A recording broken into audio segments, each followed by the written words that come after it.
Hello, everybody. It's Veterans Week in Canada. I'm here today to present the second of 3 videos we've produced to honor those who sacrificed to serve, to honor the men and women who defended our liberties, our allies, and our lives, decades upon decades across the world, and who continue to do so today. In this series, we'll hear from 3 veterans. If you find them interesting, please share on your own channels and follow CanAge on YouTube, LinkedIn, Facebook, and Instagram. I'm Lisa Hartford, Communications Director at CanAge, and I'm here today with retired Chief Steward Percival Smith of the British Merchant Navy. Hi, Percival. Hi there, how are you? Thank you for... Born on the island nation of Ceylon, now today is known as Sri Lanka, as a young boy, Percy loved watching the sea, imagining what it would be like to sail around the world, and he got to do just that after enlisting with the British Merchant Navy in 1942, I believe. He spent 4 years transporting equipment across the Indian, Atlantic, and Pacific Oceans. Other trips included the 3rd British and Allied fleets that took part in the liberation of Burma and Singapore, where he was discharged from service. He reports actually that the vile weather was the greatest enemy of all. After retirement, we find Percy in Canada's West Coast in service to other veterans and a life member of the Royal Canadian Legion. In fact, his volunteer service was so amazing and extensive that Percy was awarded the Minister of Veterans Affairs Commendation in 2019. It's my pleasure to introduce to you Percy Smith. Thank you for volunteering your time today, Percy. We're excited to listen to your story of your career and your leadership experience as a volunteer. Tell us about what life in Ceylon was like before 1939. My father, as I told you before, was a colonial civil servant. He came from England, from Wales, in a little town called the Abergavenny. I have very little knowledge about my father's family because growing up at the time, one was not interested in genealogy or things like that. But my father served, after taking his Indian civil service exam, he was transferred, he was shifted to India where he was for a couple of years. And then eventually he was sent down to Ceylon as one of the administrators of one of the 6 provinces in Ceylon. There he met my mother, whose father was Dutch and whose mother was a local girl. And they married and they had 8 children. And I was the 4th in that family. 8, wow. Well, we had large families then, yeah. Mm-hmm. Yeah, one of the things that apart from my life as growing up in Ceylon, my father being in a privileged disposition, we had all the privileges of his service. We had a large house with 5 bedrooms. We had 6 servants. My father had a car and a chauffeur given by his office. Wow. And so we went to private schools. And eventually, when the war broke out, things changed. But what didn't change was the family values that my parents gave me. And I think I should touch on that because when I look back to those days, when my parents put great faith in family values, some of the happiest times I recall were spent around the family table. Breakfast, especially during the week, was rather a rushed affair as my mother strove to send 8 children to school. Right.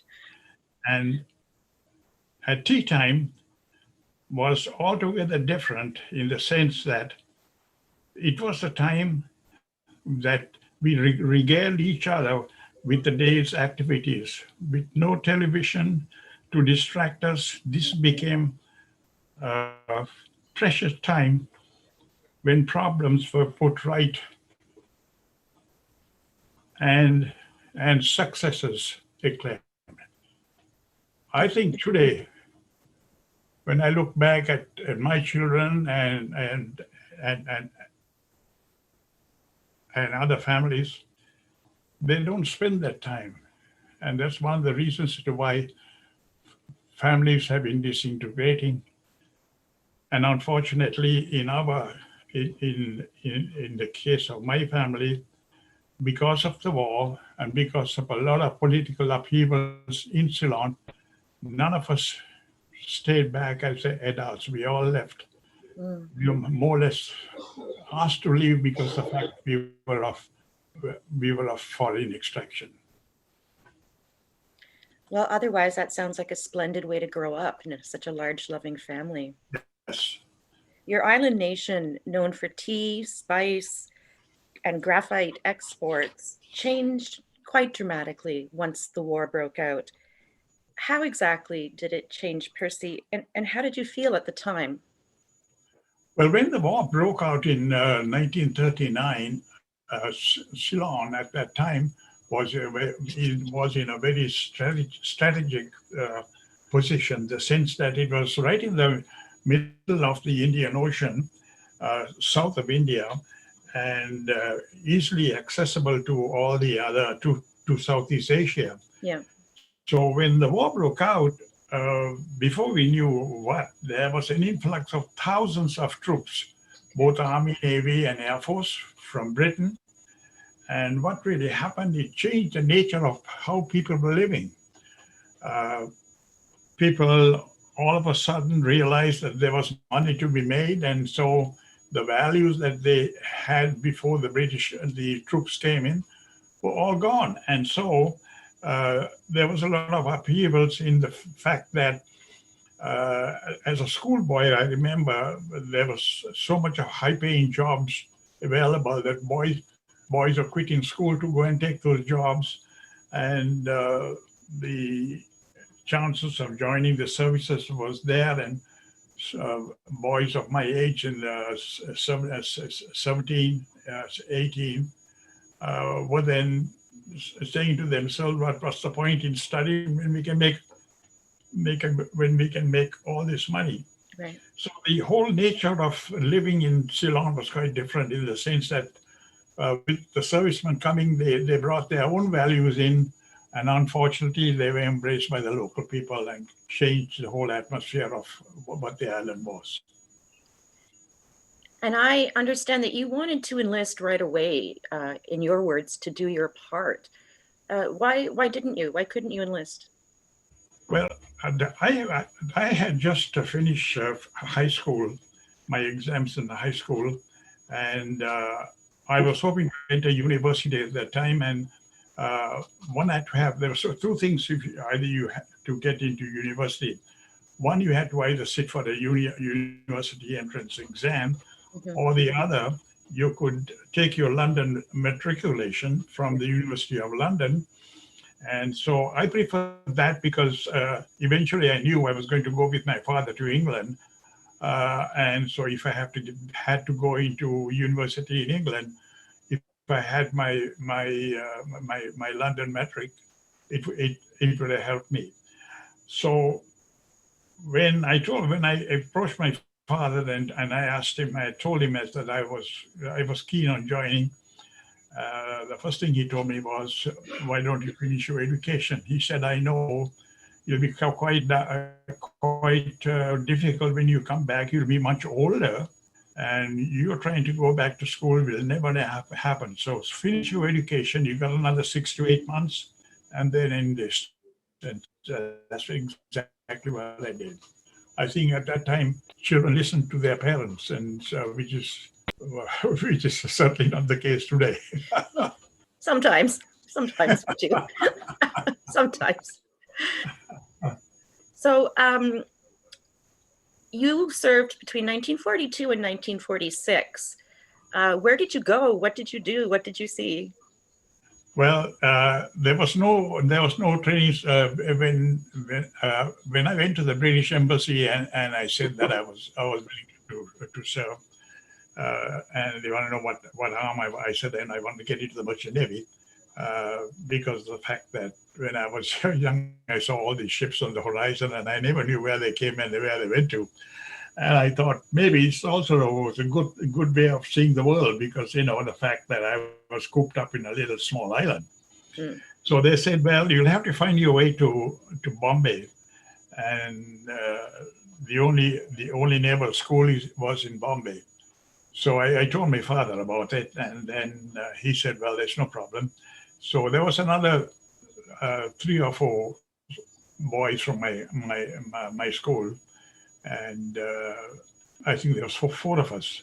So we took the train from Ceylon to Bombay, and we had a hard time finding as to where this school was, and eventually we found it, and it took a couple of days before we could have enlisted, and finally because there were medical exams and education requirements and physical requirements and all that sort of thing, and that took a couple of days, and then eventually I think the 4 of us, we all were accepted into the school. The naval school was HMIS Dufferin, and we were there for 9 months. Okay. And I think most of the time we were on the parade ground marching up and down. We probably had about 1 hour of school or 1 hour of school time. And I often began to wonder as to why we were marching so much left, right. And I asked the drill instructor one day, why is it that we are marching so much? He said, I was a cadet. I said, I knew about marching. I knew my left from my right. I said, and here we are up the parade ground morning and afternoon. I said, we're marching. He said, it's discipline. It's all about discipline. He said, once you master the art of marching, he said, you become a different person. Oh. Well, I was a bit of a hair-on-scale young boy when I was at home. My discipline was, I accepted it to a certain point. But the biggest thing that ever happened to me, and I remember I'm going back to after the war when I came home, and my dad one day told me, he said, at least one thing they taught you in the Navy, he said, they taught you some discipline, he said. So anyhow, we left Bombay. We left Bombay after about 8.5, 9 months, I think. And I got a job on one of the freighters leaving for England with a lot of supplies from India, but mostly food. And I was taken on as an apprentice deck officer. And we touched the Cape of Good Hope and got into Freetown in Africa. And from after there, and that was the first time we heard about the U-boats, and we never told about that. We never told about the dangers of sailing in water.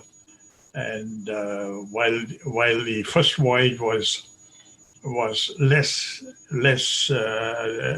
dangerous, at the same time we realized we could be sunk at any time, because going through the Bay of Biscay into London or into England was the Bay of Biscay is one of the roughest parts of the Atlantic Ocean. Okay. And it was just amazing to see the height of the swells and the waves. It's just mind-boggling that you have no idea living on land as to how dangerous the sea could be.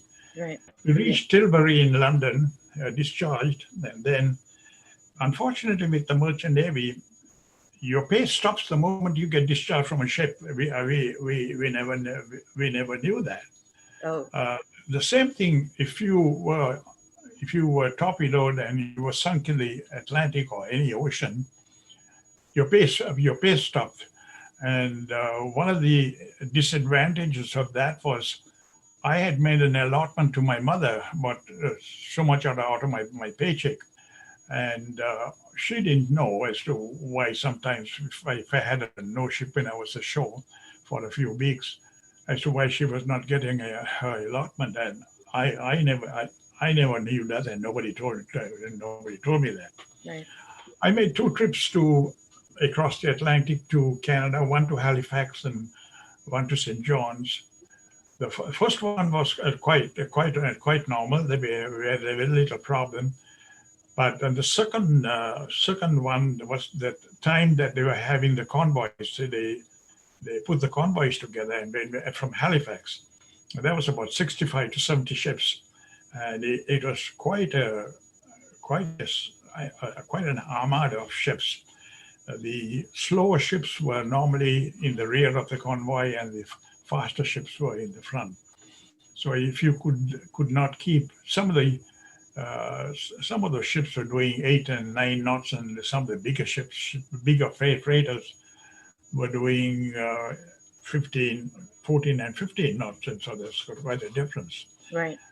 But the thing about the Atlantic is that there is a certain point in the middle Atlantic. It was called the dead pit, where no planes could, planes could only go up to a certain distance in the Atlantic, either from Canada or from Ireland or from England. Yeah. Got But it. in the middle there was a pit, and that's where the U-boats waited, because they knew then they could surface, and then they had all the opportunities of sinking the ships. What they would do, they would come in packs, about 5 to 6 submarines, and they would get in between the lines, and they would pick the targets out. Like if you were on a tanker, they knew that you were carrying oil. So that was the first one that they would sink, and you could see in the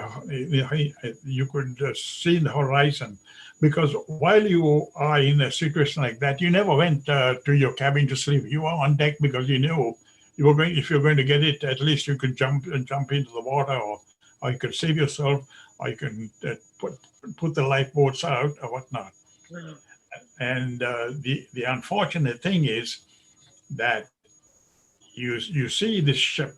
It doesn't take long for a ship to sink. Like you see, it's going stern up, and within 10 minutes it's gone. I say the unfortunate thing about a tanker is that when a tanker is sunk, all that oil is set fire Oh. in the water.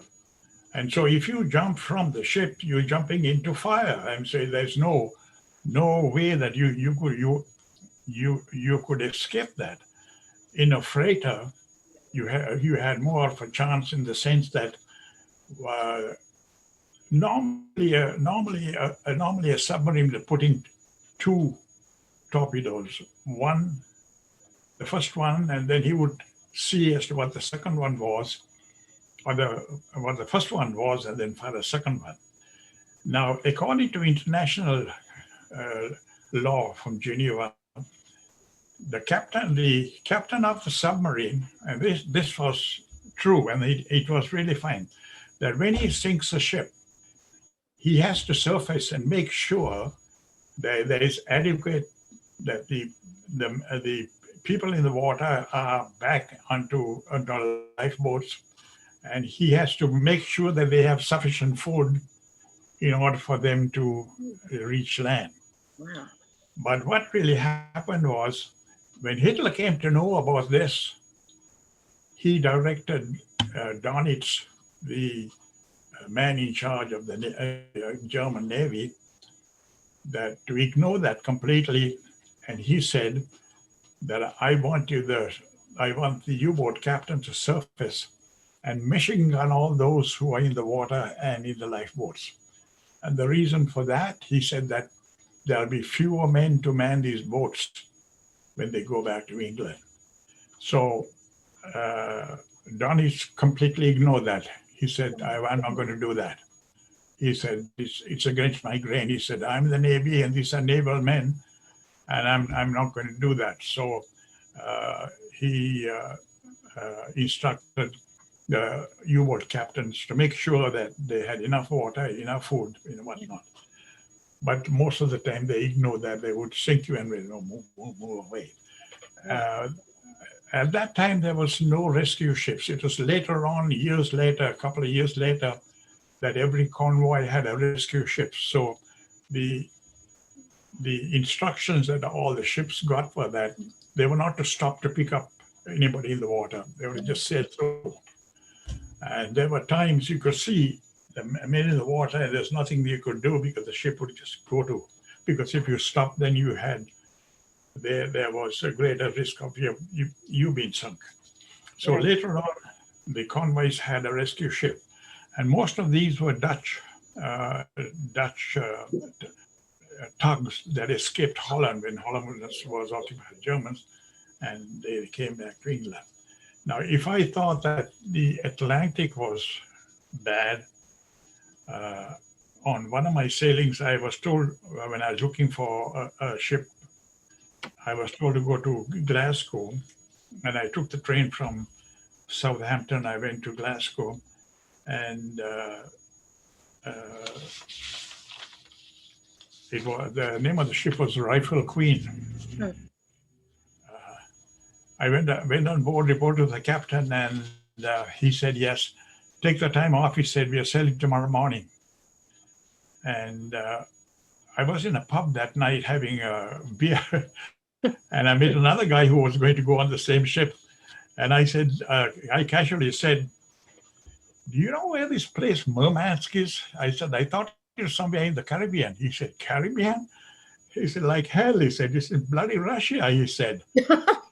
And I said, what the hell are we going to Russia for? He said, well, you know, the Germans invaded Russia, and now the Britain is now, Russia is on Britain's side, and so we are taking armaments. And I said, oh my gosh. And first thing I said was, what's the weather going to be like? And he said, you'll soon know. Ominous. And my gosh, it was an experience I would have never thought, because apart from the U-boats, the German Lufthansa from Norway, they came over, and it was really a funny thing. You could see a spotter plane in the evening, and it would be so high that the armed merchant ships, they were all armed, and they were manned by Royal Navy gunners, and it was so high they could reach them. And then we knew that the guy was there to spot us, and then about an hour later, though, sure enough, the German planes came over and they would drop bombs all over the place. Mm. It was just a massacre. I mean, it was just unbelievable why so many ships and so many men were sent there just to take their lives. When we got, there's two ports in Russia. One was Murmansk, mm-hmm. in the Kona Inlet, and the other one was Archangel on the White Sea. When we got to Archangel, we had supplies to take to the White Sea, but we couldn't get through because the ice was so thick. The ship couldn't break it. Wow. So we had to turn back and then come back to things. But the Germans knew that when you were coming back from Murmansk, you were coming ballast. So they more or less let you alone, but sometimes they, just for the fun, they would still sink your ships. I came back to the Firth in Scotland. It was quite that night, and I swore I was going to go AWOL because I had enough. I wasn't going to put my life for somebody else's problems. Right. And I came back to London, and I was staying with my aunt at the time. And the next day, and I thought to myself, wow, I better go and join the army or something like that. But this is ridiculous. Mm-hmm. So when I came home that afternoon, my aunt told me, she said, have you done anything wrong? She said, the policeman was looking for you. I said, oh my gosh. Uh-oh. I know what he was for. He came to see as to what happened to me. And so I didn't make two ticks. I got on the train and went back to Southampton, and I reported myself there to the pool. And the guy said, oh, he said, we were told that you were missing. And I said, no, I am okay. I said, I'm just waiting for another ship. And he said, look, we got one for you.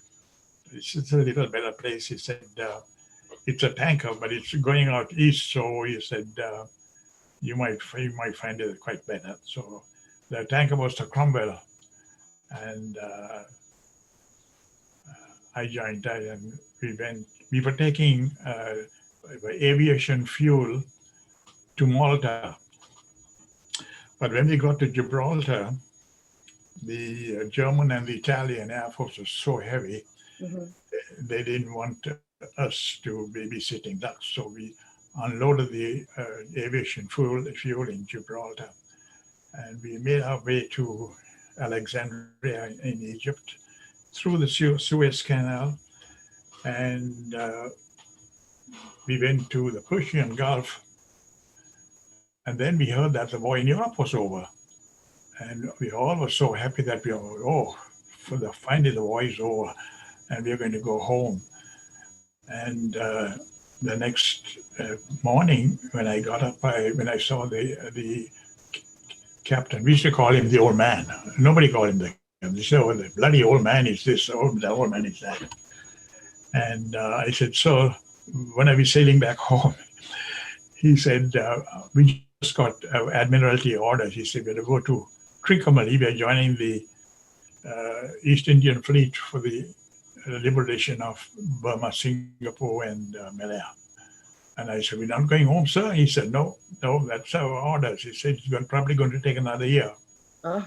And I told the boys, when I came back, and I told them, "Hey, look, forget about going home." I said, "We are going to go further away from home." So we got to Trincomalee, and we joined the East Indian Fleet, and there must have been about 600 or 700 ships in that inlet, that harbor. And we left one morning. It was June, early June, I think. It was beautiful. The weather was so terrific, so warm and so hot. We were all bare-bodied with just a pair of shorts on to keep away the heat. And we finally, the Japanese Navy was still in the Bay of Biscay, but the British Navy was after them. And we eventually got to the Andaman Islands, which Port Blair, and we anchored there. And the next morning, we were told that the Americans had dropped a bomb and killed 85,000 people. And we thought, oh boy, just like the Yanks, they all have a bloody story to say, And then 3 days later, when they dropped the second one, we said, "Oh yeah, there must be some truth in what these guys are doing, because now they dropped 2 bombs now." And then we heard that the war was over. So we went into Rangoon, and really pathetic to see a city like that with garbage, mile-high garbage all over. The port was just a stinking mess. And then eventually we went down to Penang and then to Singapore. And the Japanese there hadn't been told about the surrender, but we learned that there was troop ships that had landed and captured the Japanese. Wow. And then eventually we finished that, and we were sent down to Indonesia, in Jakarta at the time, because they were short of ships to bring the Dutch people who were interned there. So we had hundreds of these Dutch families, men, women, children, that we brought back to Singapore. And eventually we took another load of oil from Singapore to Christmas Island. And Christmas Island belongs to the Australians, but I don't know why we did that. But while we were in Christmas Islands, we cleaned up our bilges, and we took a load of water. And when they were pumping the water in, I was wondering as to what on earth we're carrying water. There's water all over the place. And we took this load of water to the Cocos Islands, which is in South Indian Ocean. It's a beautiful atoll. It's got all palm trees. Water was crystal blue. You could see the barracuda fish swimming, and then we found out that the during the war, all the islanders had been taken and put into Sumatra, where they originally came from. And then from the Cocos Islands, we came back to Singapore, and then we heard that the ship had been handed over to the nationalist Chinese, and that we were to be discharged. And that was the end of my service. So it took me another couple of months before I left Singapore, and then I went back to England. That And I don't know how to follow up on a story like that. That is experience and stories for a lifetime. yeah, Yeah. it, Wow. So I think it's a good time to switch it around and have you tell us what made you settle in Canada after those years.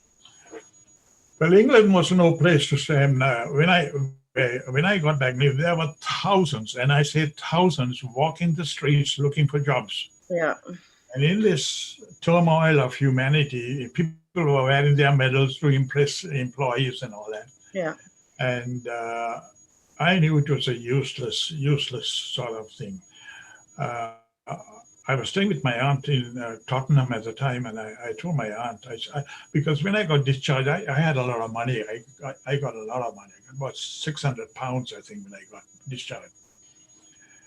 And I told my aunt, I said, I'm going to, this is a useless thing. I said, I'm going to go back to Ceylon. I said, because I might have a better chance of surviving there than surviving here. Mm. And my aunt said, but I don't think you should do that, because it's a lot of money, because it's about £100 at that time to get a seat. I said, no, I've been a sailor. I probably can work my way back, which I did. And I got back to Ceylon about September of 47. And nothing was the same. My dad had lost his job because the fact that it was a military governor at the time.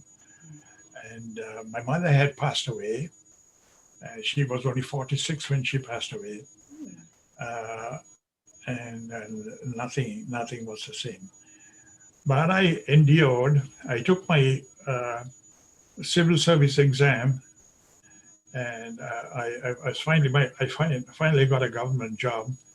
And I married my first wife there, who was also her father was Dutch and the mother was a local girl. And I had my first son was born there. And while I was working, I met a Canadian family, and we became very good friends. And they encouraged me to go to Canada. And so they helped me a lot getting my visa and things like that. And they even were going to sponsor me, my wife and my son.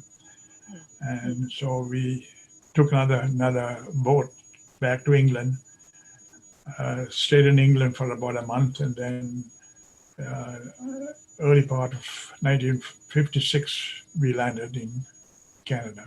That's a great choice. I think you made a good decision. Good decision, yeah. Yeah. Tell our audience why you've been so dedicated to volunteering for veterans and improving conditions for veterans. Well, nothing happened in Montreal. In Montreal, I volunteered a lot at church and in the school that my son was going. But I also became a scoutmaster, and I was a scoutmaster for about 10, 12 years. And then at that time, when I was in Montreal, when I was looking for a job, and I remember the friends that I was living with, he was a chemist, so he was working for Monsanto. And I told him as to what my qualifications were. And I said, I didn't have a university degree. And he said, well, you've been a sailor, so why don't you try some of the shipping companies? Mm. which I did. And I served with the Canadian Merchant Navy for another 4 years, because that was the best thing I could do. I was a sailor and my experience was there. Right. But what I did was, while I was sailing with Saguenay Terminals, there's a shipping company belonging to the aluminum company, I was studying for my certified general accountants. And 4 years later, when I got my degree, I left and then I joined the federal government with the Department of Finance. And I had to leave Montreal and go to Ottawa. But while I was in Ottawa, I took a trip to Vancouver with my wife and son on a holiday. Oh. And on the plane back, I told my wife, you know something? We are idiots living in this part of the world. I said, look at this place. I said, look at the mountains, look at the trees, look at the vegetables, look at the fish. I said, look at the climate. I said, and we are struggling every year to clean our driveways without snow and snow blowers and all that. And my wife said, well, don't tell me you're going to move again. And I said, damn right. I said, we're going to move to Vancouver. And that's how in 1969, we sold everything and moved to Vancouver. I think that's another great decision. I did part of my growing up on Vancouver Island, and everything you said is spot on. It's beautiful. No, you can't. There's no. You have to live. You have to be here to see what it is and whatnot. People told me about the rain, but I said, yeah, I can suffer that. I said, but I'm never going to do that. But it was while here that I completed my education. I gave up my federal job when I came here, but I got a job with the provincial government, with the Department of Health, and as an accountant, and I stayed with them until I retired. And so while I was here in Vancouver, that I got involved with the Legion and the other things, and that's where my service came. Yeah. Yeah. So I'm really interested in the award that you received it was the Minister of Veterans Affairs commendation, and it was very recent. No, it wasn't recent. I got that in 2003. Oh, 2003. I was one of the first 50 in Canada to get that. Now, that's I have a citation here, and I'll read that out. Sure. Yeah, it said, Percival J. Smith, this is from Veterans Affairs Canada. A Merchant Navy veteran of the Second World War, Mr. Smith has been a volunteer in several community-based organizations dedicated to improving the lives of veterans. Upon moving to Vancouver, Mr. Smith immediately joined the executive of the Canadian Merchant Navy Veterans Association, and over the next 11 years served as its treasurer, vice president, and president. Early on, he recognized the need to assist less fortunate veterans in obtaining benefits to which they were entitled. Mr. Smith drove them to medical appointments and held fundraisers to purchase medical equipment and wheelchairs.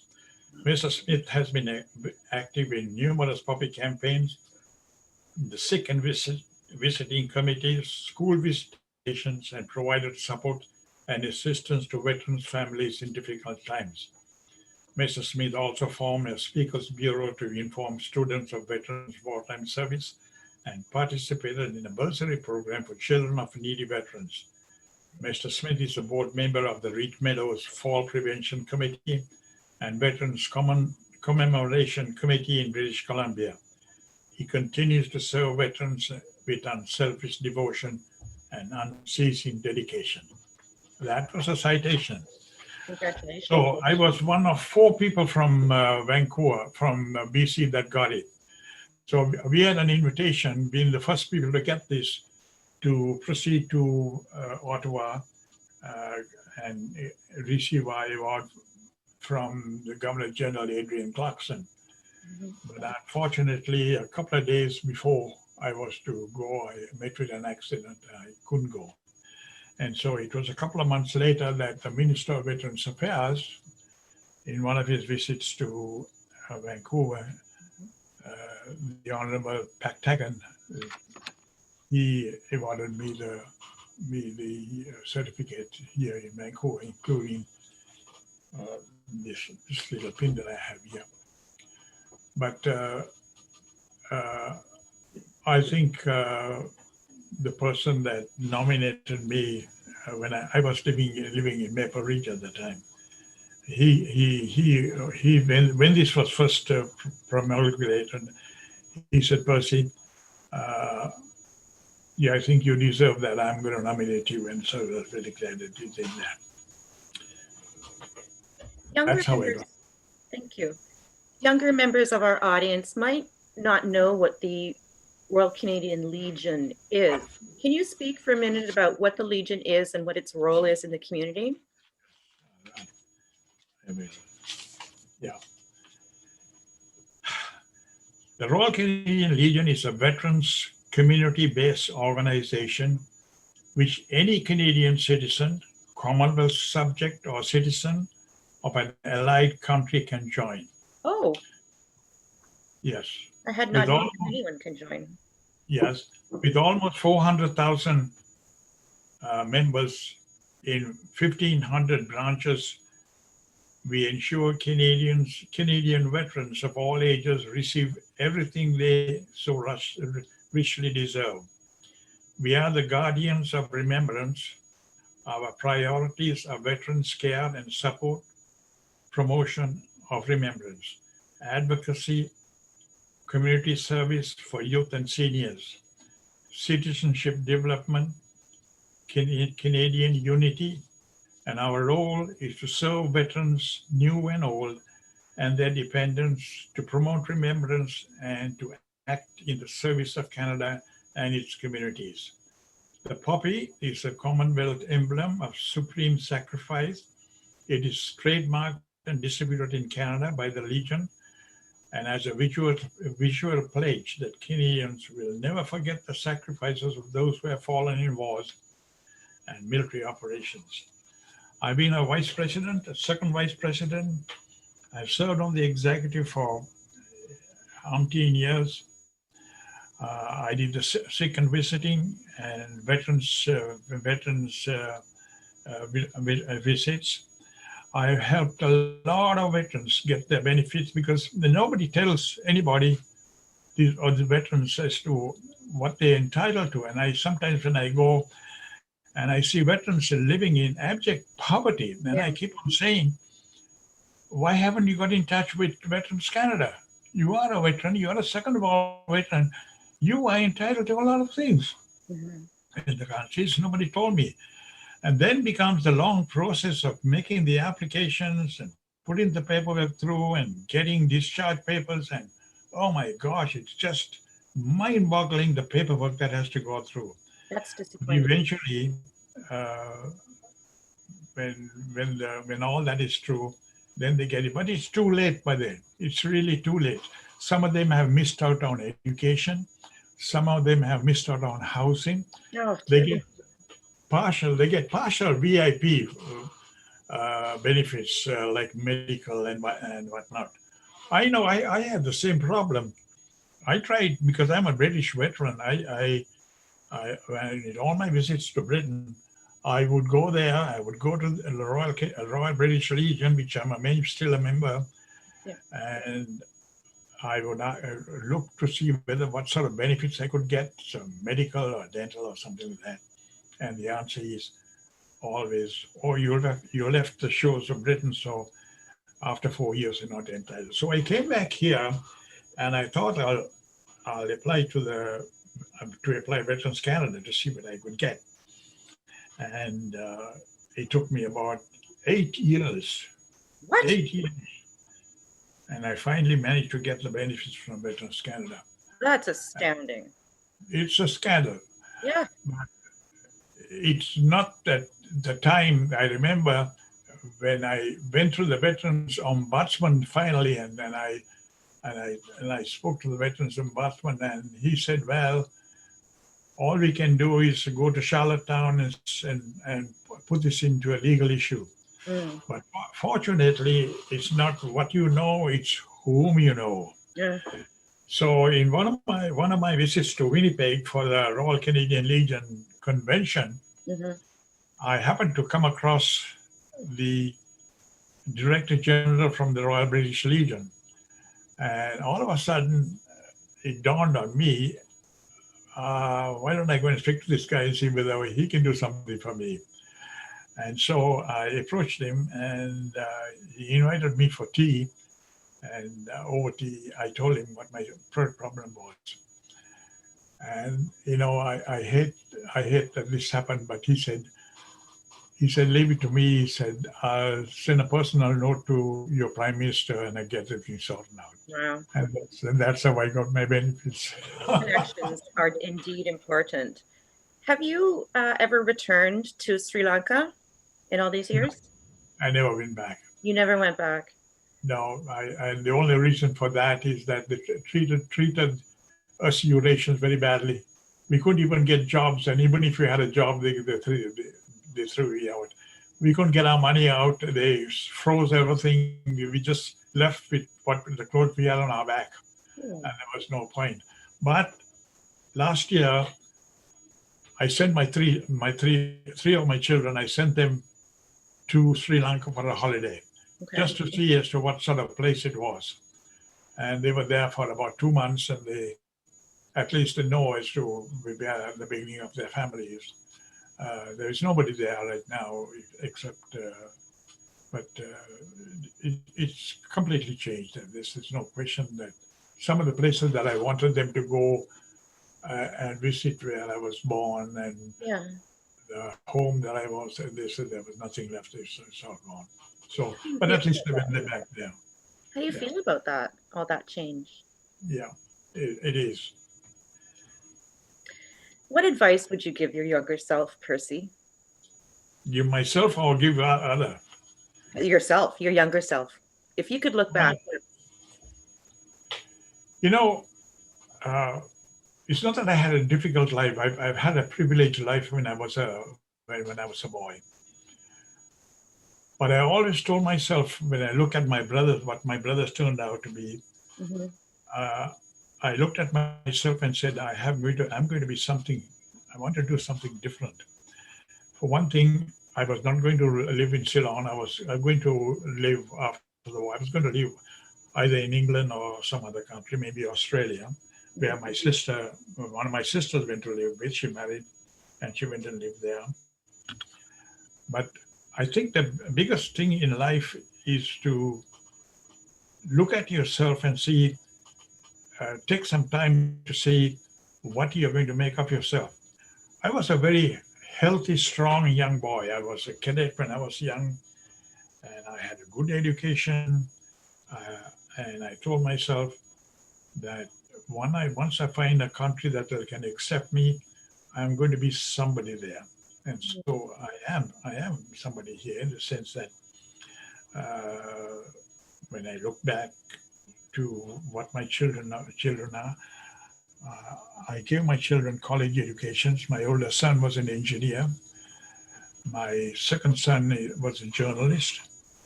My youngest son is a director of food chain. Uh, what my father couldn't give me, I gave my children. And I always said, like my father once told me, just because your father was a cobbler, it doesn't mean that you have to be a cobbler. You have to be something bigger than that. And that's one of the reasons I remember when talking to us one day, he said that, and that stayed in my mind. Mm. You don't have to be what we are. And I said a lot of people, even when I go to schools and I talk to them and I try and advise them that there's a higher calling for everybody. Just because you're poor, it doesn't have to be that you have to be poor the rest of your life. You can always get out of it. And I have done that, and I made myself something to behold. I have been a member of uh, Kiwanis and Rotary, and I am now a member of Probus. Okay. And I was just given. a life membership in Progress. And as a matter of fact, I have been nominated 3 times for the Order of BC. Oh my gosh. Well, I just met you this morning and I it seems not very genuine, but I'm quite proud of you and I hope you're proud of the life that you've created. Yes, I am proud. There's nothing, you can't feel sorry for yourself. What the war did, it changed me completely. I had Yeah. no time to think about what I was going to do. If I was to go, that was the way God was going to do. I'm in my 97th year. I had a heart attack a few months ago, and I survived that as well. But God willing, I hope to hit 100. I hope you do too. I, I'm profoundly grateful for you volunteering your time to talk to us about your experience in the war and your experience as a veteran. And I'm quite moved by much of what you said. In specific, your description of the Royal Canadian Legion as the champion of remembrance, I think you said, or the guardian of remembrance. That's very profound and that's very moving, particularly this week, Veterans Week, leading up to Remembrance Day. So thank you so much for your time, for your stories and your experience. This is a great episode and we're extremely thankful to you. Yeah. Happy Remembrance Day. Can I end by saying something? Please. Okay. When I was awfully discharged, then my thoughts went to my family and to what sort of life lay ahead for me. I was consumed with impatience to see my family that I had not seen for over 5 years. Mhm. There had been great hardships and a great deal of grief during those intervening years. Eventually, when I saw my family at the station, all that fell into the background, and I was truly home where I belonged. The storm had passed, and I had found treasure at the end of a rainbow. I had long thought how my life would eventually turn out. While my services was relatively less dangerous than others in similar services, I witnessed and saw much horror for a person of my age. Yeah. One can forgive the atrocities committed by the ruthless enemy, but one can never forget them.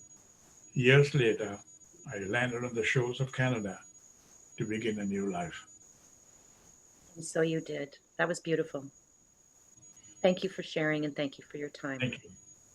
It's very nice to meet you, sir.